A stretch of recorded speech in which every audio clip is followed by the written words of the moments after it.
संक्षिप्त शिव पुराण रुद्र संहिता। भाइयों के उपलारंभ से अंधक का तप करना और वर पाकर के त्रिलोकी को जीत करके स्वेच्छाचार में प्रवृत्त होना, उसके मंत्रियों द्वारा शिव परिवार का वर्णन, पार्थिव के सौंदर्य पर मोहित होकर के अंधक का वहां जाना और नंदीश्वर के साथ युद्ध, अंधक के प्रहार से नंदीश्वर की मूर्छा, पार्थिव के आवाहन से देवियों का प्रकट होकर के युद्ध करना, शिव का आगमन और युद्ध, शिव द्वारा शुक्राचार्य का निगला जाना, शिव की प्रेरणा से विष्णु का काली रूप धारण करके दानवों के रक्त का पान करना, शिव का अंधक को अपने त्रिशूल में पिरोना और युद्ध की समाप्ति। सनत कुमार जी कहते हैं, मुनीश्वर, एक भाइयों के साथ बिहार में संलग्न था। उसी समय हिरण्याक्ष का पुत्र अंधक अपने समय उसके काम आसक्त मधांध भाइयों ने उससे कहा, अरे अंधे, तुझे तो अब राज्य से क्या प्रयोजन है? हिरण्याक्ष तो मूर्ख था, जो उसने घोर तप करके शंकर जी को प्रसन्न करके भी तुम जैसे कुरूप, बिडोल, कलिप्रिय और नेत्रहीन को प्राप्त किया। ऐसे तुम राज्य के भागी तो हो नहीं सकते, क्योंकि भला तुम ही विचार करो कि कहीं दूसरे से उत्पन्न हुआ पुत्र भी राज्य पाता है। सच पूछो तो निश्चय ही इस राज्य के भागी हम ही लोग हैं। सनत कुमार जी कहते हैं, मुनि, उन लोगों की यह बात सुनकर के अंधक दीन हो गया। फिर उसने स्वयं ही बुद्धिपूर्वक विचार करके तरह तरह की बातों से उन्हें शांत किया और रात के समय वह निर्जन वन में चला गया। वहां उसने हजारों वर्षों तक घोर तप करके अपने शरीर को सुखा डाला और अंत में उस शरीर को अग्नि में होम कर देना चाहा। तब ब्रह्मा जी ने उसे वैसा करने से रोक करके कहा, दानव, अब तो वर मांग ले। सारे संसार में जिस दुर्लभ वस्तु को प्राप्त करने की तेरी अभिलाषा हो, उसे तुम मुझसे ले ले। पद्म योनि ब्रह्मा के वचन को सुनकर के वह दैत्य दीनता एवं नम्रता पूर्वक कहने लगा, भगवान, जिन निष्ठुरों ने मेरा राज्य छीन लिया है, वह सब दैत्य आदि मेरे भृत्य हो जाएं। मुझ अंधे को दिव्य चक्षु प्राप्त हो जाएं। इंद्र आदि देवता मुझे कर दिया करें और देवता, दैत्य, गंधर्व, यक्ष, नाग, मनुष्य, दैत्यों के शत्रु नारायण, सर्वगण शंकर तथा अन्य किन्हीं भी प्राणियों से मेरी मृत्यु ना हो। उसके उस अत्यंत दारुण वचन को सुन करके ब्रह्मा जी शिशंकित हो उठे और उससे बोले, ब्रह्मा जी ने कहा, दैत्येंद्र, ये सारी बातें तो हो जाएंगी, किंतु तू अपने विनाश का कोई कारण भी तो स्वीकार कर ले, क्योंकि जगत में कोई ऐसा प्राणी ना हुआ है, ना आगे होगा ही, जो काल के गाल में ना गया हो। फिर तुझ जैसे सत्पुरुषों को तो अत्यंत लंबे जीवन का विचार त्याग ही देना चाहिए। ब्रह्मा के इस अनन्य भरे वचन को सुनकर के वह दैत्य पुनः बोला। अंधक ने कहा, प्रभु, तीनों कालों में जो उत्तम, मध्यम और नीच नारियां होती हैं, उन्हीं नारियों में कोई रत्नभूता नारी मेरी भी जननी होगी। वह मनुष्य लोक के लिए दुर्लभ तथा शीर, मन और वचन से भी अगम्य है। उसमें राक्षस भाव के कारण जब मेरी काम भावना उत्पन्न हो जाए, तभी मेरा नाश हो। उसकी बात सुनकर के शंभु भगवान ब्रह्मा को महान आश्चर्य हुआ। वे शंकर जी के चरण कमलों का स्मरण करने लगे। तब शंभु की आज्ञा पा करके वे उस अंधक से बोले। ब्रह्मा जी ने कहा, दैत्यवर, तू जो कुछ चाहता है, तेरे वे सभी सकाम वचन पूर्ण होंगे। दैत्येंद्र, अब तो उठ, अपना अभीष्ट प्राप्त कर और सदा वीरों के साथ ही युद्ध करता रहे। मुनीश, हिरण्याक्ष पुत्र अंधक के शीर में नसें और हड्डियां ही शेष रह गई थी। वह ब्रह्मा के ऐसे वचन को सुनकर के शीघ्र भक्ति पूर्वक उन लकेश्वर के चरणों में लौट गया और इस प्रकार बोला। अंधक ने कहा, विभो, जब मेरे शरीर में नसें और हड्डियां मात्र ही शेष रह गई हैं, तब भला इस देश शत्रु सेना में प्रवेश करके मैं कैसे युद्ध कर सकूंगा। अतः अब आप अपने पवित्र हाथ से मेरा स्पर्श करके इस शरीर को मार्शल बना दीजिए।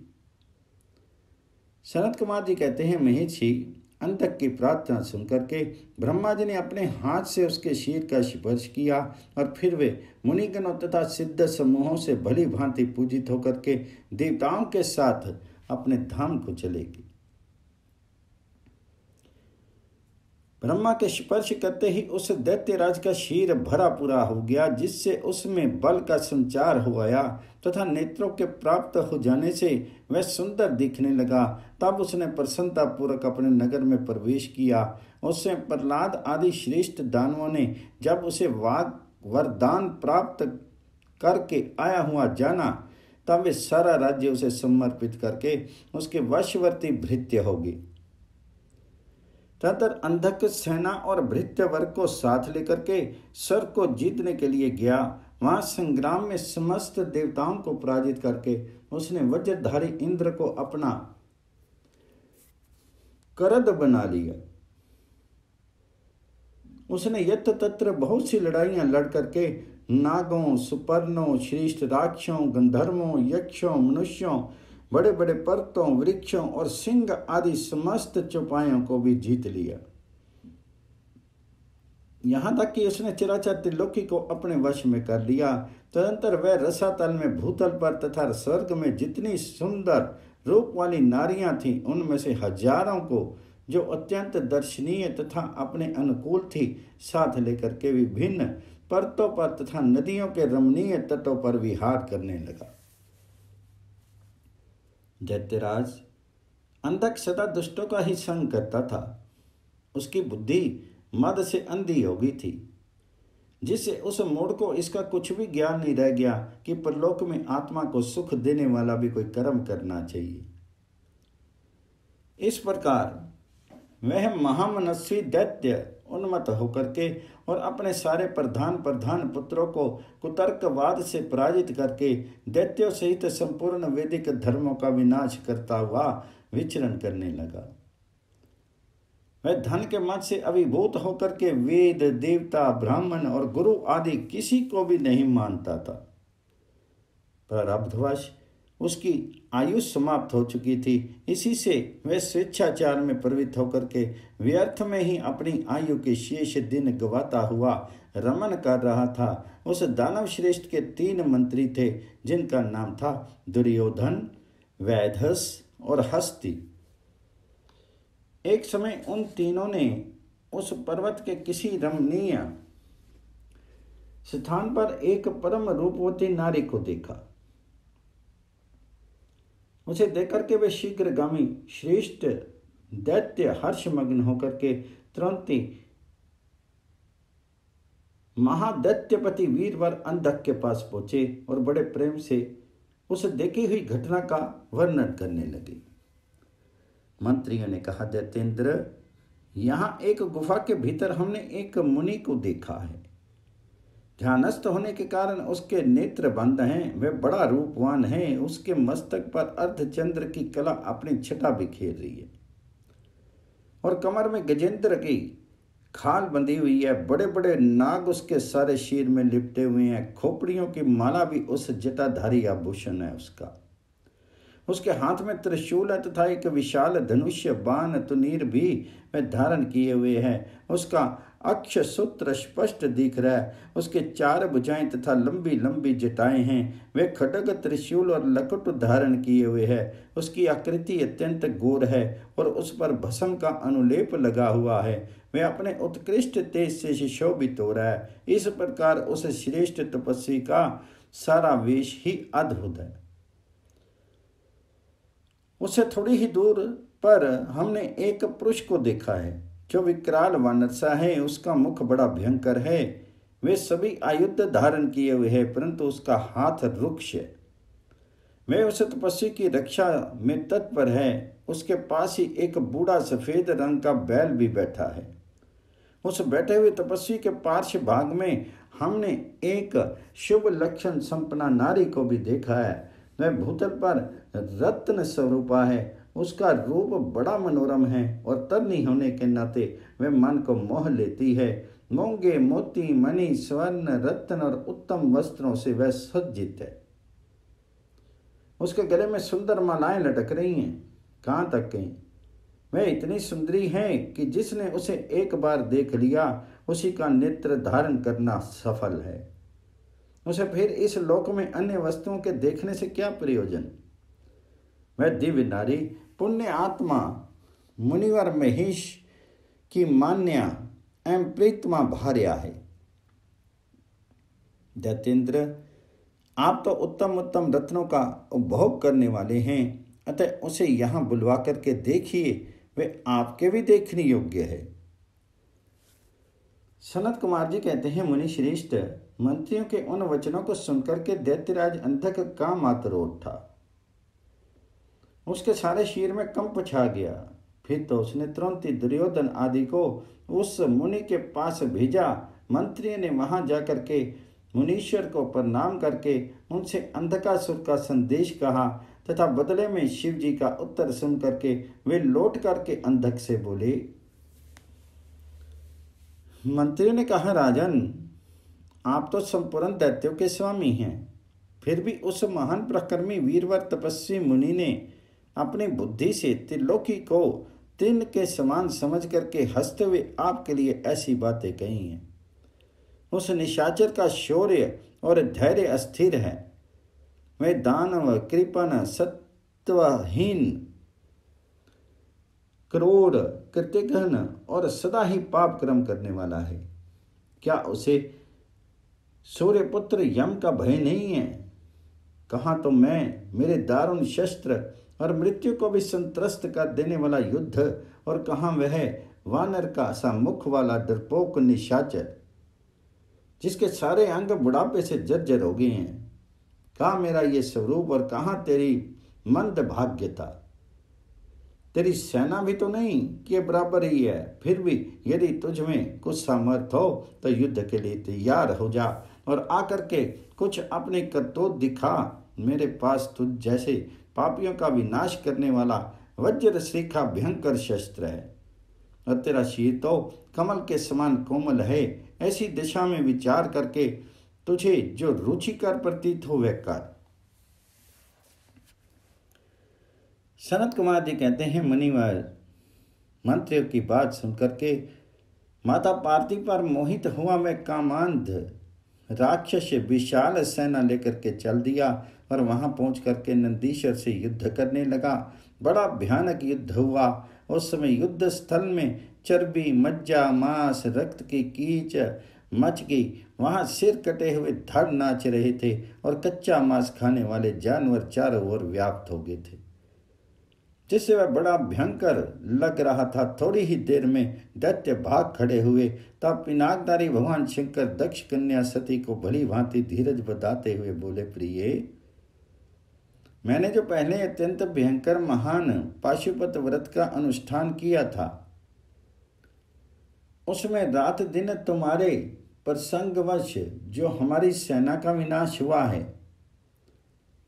ये विघन सा आ पड़ा है। देवी, मरण धर्मा प्राणियों का जो अमरों पर आक्रमण हुआ है, यह मानव पुण्य का विनाश करने वाला कोई ग्रह प्रकट हो गया है। अतः अब मैं पुनः किसी निर्जन वन में जाकर के उस परम अद्भुत दिव्य व्रत की दीक्षा लूंगा और उस कठिन व्रत का अनुष्ठान करूंगा। सुंदरी, तुम्हारा शोक और भय दूर हो जाना चाहिए। सनत कुमार जी कहते हैं, मुने, इतना कहकर के उग्र प्रभावशाली महात्मा शंकर धीरे से अपना सिंगा बजा करके एक अत्यंत भयंकर पावन वन में चले गए। वहां में 1000 वर्षों के लिए पाशुपत व्रत के अनुष्ठान में तत्पर हो गए। इस व्रत का निभाना देवों और असुरों की शक्ति के बाहर है। इधर शीलकुल से संपन्न पतिव्रता देवी पार्वती मंदराचल पर ही रह करके शिवजी के आगमन की प्रतीक्षा करती रहती थी। यद्यपि पुत्र स्थानीय वीरकगण उनकी सुरक्षा में तत्पर थे, तथापि उस गुहा के भीतर अकेली रहने के कारण वे सदा भयभीत रहती थी, जिससे उन्हें बड़ा दुख होता था। इसी बीच वरदान के प्रभाव से उन्मत्त हुआ वह दैत्य अंधक, जिसका धैर्य कामदेव के बाणों से छिन्न भिन्न हो गया था, अपने मुख्य योद्धाओं को साथ लेकर के पुनः उस गुहा पर चढ़ आया। वहां सैनिकों सहित उसने वीरगण के साथ अत्यंत अद्भुत युद्ध किया। उस समय सभी वीरों ने अन्न, जल और नींद का परित्याग कर दिया था। इस प्रकार वह युद्ध लगातार 505 दिन रात तक चलता रहा। अंत में दैत्यों की भुजाओं से छूटे हुए आयुधों के प्रहार से नंदीश्वर का शीर घायल हो गया, जिससे वह गुहा द्वार पर ही गिर पड़े और मूर्छित हो गए। उनके गिरने से गुह का सारा दरवाजा ही ढक गया, जिससे उसका खोला जाना असंभव था। फिर दैत्यों ने 2 ही घड़ी में सारे वीरक गण को अपने अस्त्र समूहों से आच्छादित कर दिया। तब पार्वती ने भगवान विष्णु और ब्रह्मा जी का स्मरण किया। स्मरण करते ही ब्राह्मणी, नारायणी, ऐन्द्री, वैश्वानरी, याम्या, नरिति, वारणी, वायवी, कुबेरी, यक्षेश्वरी, गारुड़ी आदि देवियों के रूप में समस्त देवता यक्ष, सिद्ध, गोहक आदि शस्त्र अस्त्रों से सज्जित होकर के अपने अपने वाहनों पर सवार होकर के पार्वती के पास आ पहुंचे और राक्षसों के साथ भिड़ गए। कुछ समय बाद भगवान शिव भी आ गए। फिर तो घोर युद्ध हुआ। तदंतर शुक्राचार्य को संजीवनी विद्या के द्वारा दैत्य को जीवित करते देख करके भूतनाथ शिवजी उनको निगल गए। इससे दैत्य ढीले पड़ गए। व्यास जी अंधक महान प्रकर्मी वीर और त्रिपुर हंता शिव के समान बुद्धिमान था। सैकड़ों वरदान मिलने के कारण वह उन्माद के वशीभूत हो रहा था। यद्यपि बहुसंख्यक शस्त्र अस्त्रों की चोट से उसका शरीर जर्जर हो गया था, फिर भी शिवजी पर विजय पाने के लिए उसने दूसरी माया रची। जब प्रलयकालीन अग्नि के समान शरीर धारण करने वाले भूतनाथ त्रिपुरारी शंकर ने अपने त्रिशूल से उसे बुरी तरह छेद डाला, तब भूतल पर गिरे हुए उसके रक्त कणों से यूथ के यूथ अंधक प्रकट हो गए। उससे सारी रणभूमि व्याप्त होगी। वे विकृत मुख वाले भयंकर राक्षस अंधक के सदृश ही पराक्रमी थे। इस प्रकार जब पशुपति द्वारा मारे गए सैनिकों के घावों से निकले हुए अत्यंत गरम गरम रक्त बिंदुओं से दूसरे सैनिक उत्पन्न होने लगे, तब बहुत सी भुजारूपी लताओं पर आक्रांत होने के कारण कुपित हुए बुद्धिमान भगवान विष्णु ने प्रमथनाथ शिव को बुला करके योग बल से एक ऐसा अजय स्त्री रूप धारण किया, जिसका मुख विकृत था और उग्र रूप विकराल और कंकाल मात्र था। वह स्त्री रूप शंभु के कान से निकला था। जब उन देवी ने रणभूमि में उपस्थित होकर के अपने युगल चरणों से पृथ्वी को अलंकृत किया, तब सभी देवता उनकी स्तुति करने लगे। तत्पश्चात भगवान जी ने उनकी बुद्धि को प्रेरित किया। फिर तो वे शुद्धार्थ होकर के रण के मुहाने पर उन सैनिकों के तथा दैत्यराज के शीश से निकले हुए अत्यंत गरम गरम रुधिर का पान करने लगी, जिससे राक्षसों का उत्पन्न होना बंद हो गया। तदंतर एकमात्र अंधक ही बच रहा। यद्यपि उसके शीर का रक्त सूख गया था, तथापि वह अपने कुलोचित सनातन छात्र धर्म का स्मरण करके अविनाशी भगवान शंकर के साथ भयंकर थप्पड़ों से, वज्र सदृश जानों और चरणों से, वज्राकार नखों से, मुख, भुजा और सिरों से संग्राम करता रहा। तब प्रमथनाथ शिव ने रणभूमि में उसका हृदय विदीर्ण करके उसे शांत कर दिया। फिर त्रिशूल भोंक करके उसे स्थानों के समान ऊपर को उठा लिया। उसका जर्जर शरीर नीचे को लटक रहा था। सूर्य की किरणों ने उसे सुखा दिया। पवन के झोंकों से युक्त मेघों ने मूसलाधार जल बरसा करके उसे गीला कर दिया। हिमखंड के समान शीतल चंद्रमा की किरणों से उसे विशीर्ण कर दिया। फिर भी उस दैत्यराज ने अपने प्राणों का परित्याग नहीं किया। उसने विशेष रूप से शिवजी का स्तमन किया।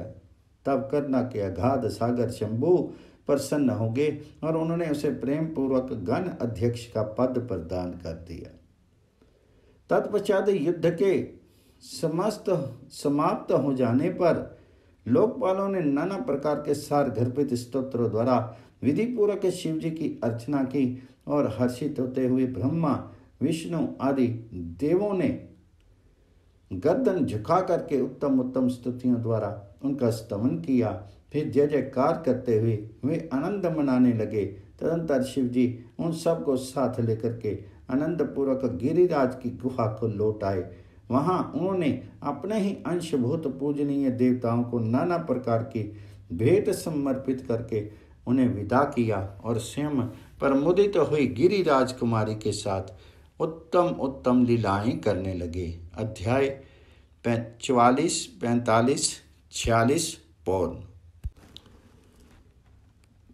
नंदीश्वर द्वारा शुक्राचार्य का अपहरण और शिव द्वारा उनका निगला जाना। 100 वर्ष के बाद शुक्र का शिवलिंग के रास्ते बाहर निकलना। शिव द्वारा उनका शुक्र नाम रखा जाना। शुक्र द्वारा जपे गए मृत्युंजय मंत्र और शिव अष्टोत्तर शत नाम स्तोत्र का वर्णन। शिव द्वारा अंधक को वर प्रदान।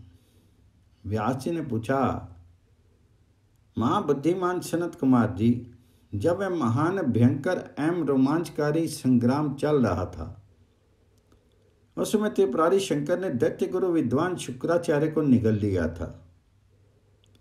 यह घटना मैंने संक्षेप में ही सुनी है। अब आप उसे विस्तार पूर्वक वर्णन कीजिए।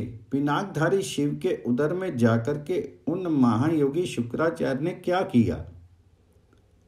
शंभु की जठर अग्नि ने उन्हें जलाया क्यों नहीं? भृगुनंदन, बुद्धिमान शुक्राचार्य भी तो कल्पांतकालीन अग्नि के समान उग्र तेजस्वी थे। वे शंभु के जठर पंजर से कैसे निकले? उन्होंने कैसे और कितने काल तक आराधना की थी? तात, उन्हें जो मृत्यु का शमन करने वाली पराविद्या प्राप्त हुई थी, वह विद्या कौन सी है जिससे मृत्यु का निवारण हो जाता है? मुने, लीला बिहारी देवादिदेव भगवान शंकर के त्रिशूल से छूटे हुए अंधक को गण अध्यक्षता की प्राप्ति कैसे हुई? तात, मुझे शिवलीला अमृत श्रवण करने की विशेष लालसा है, अतः आप मुझ पर कृपा करके मैं सारा वृत्तांत पूर्ण रूप से वर्णन कीजिए। तो ब्रह्मा जी कहते हैं, हमें तेजस्वी व्यास जी के इन वचनों को सुनकर के सनत कुमार शिव जी के चरण कमलों का स्मरण करके कहने लगे। सनत कुमार जी ने कहा, मुनीश्वर, भगवान शंकर के प्रमथों की जब अत्यंत विजय होने लगी, तब अंधक घबरा करके शुक्राचार्य जी की शरण में गया और उसने गिड़गिड़ा करके मृत्यु संजीवनी विद्या के द्वारा मरे हुए असुरों को जीवित करने की प्रार्थना की। इस पर शुक्राचार्य ने शरणागत धर्म की रक्षा करना उचित समझा। फिर तो वे युद्ध स्थल में गए और आदरपूर्वक विद्या के स्वामी शंकर का स्मरण करके एक एक दैत्य पर मृत्यु संजीवनी विद्या का प्रयोग करने लगे। उस विद्या का प्रयोग होते ही वे सभी दैत्य दानव वीर एक साथ ही हथियार लिए हुए इस प्रकार उठ खड़े हुए मानो अभी सोकर उठे हों। जैसे पूर्णता अभ्यस्त किया हुआ वेद समर भूमि में बादल और श्रद्धा पूर्वक ब्राह्मणों को दिया हुआ धन आपत्ति के समय तुरंत प्रकट हो जाता है, उसी प्रकार वे उठ खड़े हुए शुक्राचार्य के संजीवनी प्रयोग से जब बड़े बड़े दानव जीवित होकर के प्रमथों को बुरी तरह मारने लगे, तब प्रमथों ने जाकर के परमेश्वर शिव को ये समाचार सुनाया। तब शिव जी ने कहा, नंदिन, तुम अभी तुरंत ही जाओ और दैत्यों के बीच से द्विजश्रेष्ठ शुक्राचार्य को उसी प्रकार उठा लाओ जैसे बाज लवा को उठा ले जाता है। सनत कुमार जी कहते हैं, महिषी वृषभ ध्वज के योग कहने पर नंदी सांड के समान बड़े जोर से गरजे और तुरंत ही सेना को लांग करके उस स्थान पर जा पहुंचे जहां भृगुवंश के दीपक शुक्राचार्य विराजमान थे। वहां समस्त दैत्य हाथों में पाश, खटक, वृक्ष, पत्थर और पर्वत खंड लिए हुए उनकी रक्षा कर रहे थे। ये देख करके बलशाली नंदी ने उन दैत्यों को विक्षुब्ध करके शुक्राचार्य का उसी प्रकार अपहरण कर लिया जैसे शरभ हाथी को उठा ले जाता है। महाबली नंदी द्वारा पकड़े जाने पर शुक्राचार्य के वस्त्र खिसक गए, उनके आभूषण गिरने लगे और केश खुल गए। तब देवशत्रु दानव उन्हें छुड़ाने के लिए सिंहनाद करते हुए नंदी के पीछे दौड़े। जैसे मेघ जल की वर्षा करते हैं उसी तरह नंदीश्वर के ऊपर वज्र, त्रिशूल, तलवार, फरसा, बरेठी और गोफन आदि अस्त्रों के उग्र वृष्टि करने लगे। तब उस देवासुर संग्राम के विकराल रूप धारण करने पर गण अधिराज नंदी ने अपने मुख की आग से सैकड़ों शस्त्रों को भस्म कर दिया और उन भृगुनंदन को दबोच कर शत्रु दल को व्यथित करते हुए वे शिव जी के समीप आ पहुंचे और शीघ्र ही उन्हें निवेदित करते हुए बोले, भगवान ये शुक्राचार्य उपस्थित है। तब भूतनाथ देवादिदेव शंकर ने पवित्र पुरुष का प्रदान करते हुए उपहार की भांति शुक्राचार्य को पकड़ लिया और बिना कुछ कहे उन्हें फल की तरह मुख में डाल लिया। उस समय समस्त असुर उच्च स्वर से हाहाकार करने लगे। व्यास जी, जब गिरिजेश्वर ने शुक्राचार्य को निगल लिया तब दैत्यों की विजय की आशा जाती रही। उस समय उनकी दशा सूंड रहित गजराज, सींगहीन सांड, मस्तक विहीन दे, अध्ययन रहित ब्राह्मण, उद्यमहीन प्राणी, भाग्यहीन के उद्यम, पति रहित स्त्री, फल वर्जित बाण, पुण्यहीनों की आयु, व्रत रहित वेद अध्ययन, एकमात्र वैभव शक्ति के बिना निष्फल हुए कर्म समूह, शूरताहीन क्षत्रिय और सत्य के बिना धर्म समुदाय की भांति शोचनीय होगी। दैत्यों का सारा उत्साह जाता रहा। तब अंधक ने महान दुख प्रकट करते हुए अपने शूरवीरों को बहुत उत्साहित किया और कहा, वीरों, जो रण आंगन छोड़ करके भाग जाते हैं उनकी ख्याति अपयश रूपी कालिमा से मलिन हो जाती है और उन्हें इस लोक में तथा परलोक में कहीं भी सुख नहीं मिलता। यदि पुनर्जन्म रूपी मल का अपहरण करने वाले धरातीर्थ रण तीर्थ में अवगाहन कर लिया जाए तो अन्य तीर्थों में स्नान, दान और तप की क्या आवश्यकता है, अर्थात उसका फल रणभूमि में प्राण त्याग करने से ही प्राप्त हो जाता है।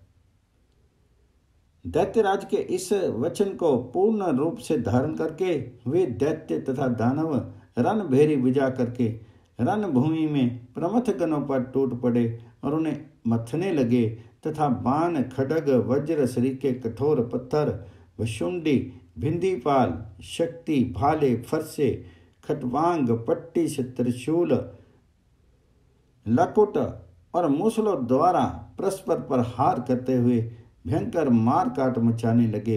इस प्रकार अत्यंत घमासान युद्ध हुआ। इसी बीच विनायक, स्कंद, नंदी, सोमनंदी, वीर, नैगमेव और महाबली व शाख आदि उग्र गणों ने त्रिशूल शक्ति और बाण समूहों की धारावाहिक वर्षा करके अंधक को अंधा बना दिया। फिर तो प्रमथों तथा असुरों की सेनाओं में महान कोलाहल मच गया। उस घोर शब्द को सुनकर के शंभु के हृदय में स्थित शुक्राचार्य आश्रय रहित वायु की भांति निकलने का मार्ग ढूंढने लगे, चक्कर काटने लगे। उस समय उन्हें रुद्र के उदर में पाताल सहित सातों लोक, ब्रह्मा, नारायण, इंद्र, आदित्य और अप्सराओं के विचित्र भवन तथा वह प्रमथ असुर संग्राम भी दिख पड़ा। इस प्रकार वे 100 वर्षों तक शिव जी की कुक्षी में चारों ओर भ्रम करते रहे, परंतु उन्हें उसी प्रकार कोई छिद्र नहीं दिख पड़ा, जैसे दुष्ट की दृष्टि सदाचारी के छिद्र को नहीं देख पाती। तब भृगुनंदन ने शैव योग का आश्रय लेकर के एक मंत्र का जप किया। उस मंत्र के प्रभाव से वे शंभु के जठर पंजर से शुक्र रूप में लिंग मार्ग से बाहर निकले। तब उन्होंने शिव जी को प्रणाम किया। गौरी ने उन्हें पुत्र रूप में स्वीकार कर लिया और विघन रहित बना दिया। तदंतर करना सागर महेश्वर भृगुनंदन शुक्राचार्य को वीर के रास्ते निकला हुआ देख करके मुस्कुराते हुए बोले,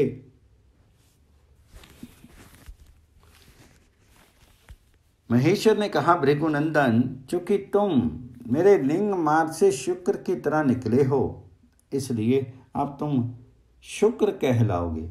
जाओ, अब तुम मेरे पुत्र होगे। संत कुमार जी कहते हैं, मुनीश्वर देवेश्वर शंकर के यह कहने पर सूर्य के सदृश कांतिमान शुक्र ने पुनः शिव जी को प्रणाम किया और वे हाथ जोड़ करके स्तुति करने लगे। शुक्र ने कहा, भगवान, आपके पैर, सिर, नेत्र, हाथ और भुजाएं अनंत हैं। आपकी मूर्तियों की भी गणना नहीं हो सकती है। ऐसी दिशा में आप स्तुत्य की सिर झुका करके किस प्रकार स्तुति करूं? आपकी 8 मूर्तियां बताई जाती हैं और आप अनंत मूर्ति भी हैं। आप संपूर्ण सुरों और असुरों की कामना पूर्ण करने वाले हैं तथा अनिष्ट दृष्टि से देखने पर आप संहार भी कर डालते हैं। ऐसे स्तवन के योग्य आपकी मैं किस प्रकार स्तुति करूं? सनत कुमार जी कहते हैं, मुनि, इस प्रकार शुक्र ने शिव जी की स्तुति करके उन्हें नमस्कार किया और उनकी आज्ञा से वह पुनः दानवों की सेना में प्रविष्ट हुए। ठीक उसी तरह जैसे चंद्रमा मेघों की घटा में प्रवेश करते हैं। व्यास जी, इस प्रकार रणभूमि में शंकर जी ने जिस तरह शुक्र को निगल लिया, वह वृत्तांत तो तुमने सुना दिया। अब शंभु के उदर में शुक्र ने जिस मंत्र का जप किया था, उसका वर्णन सुनो।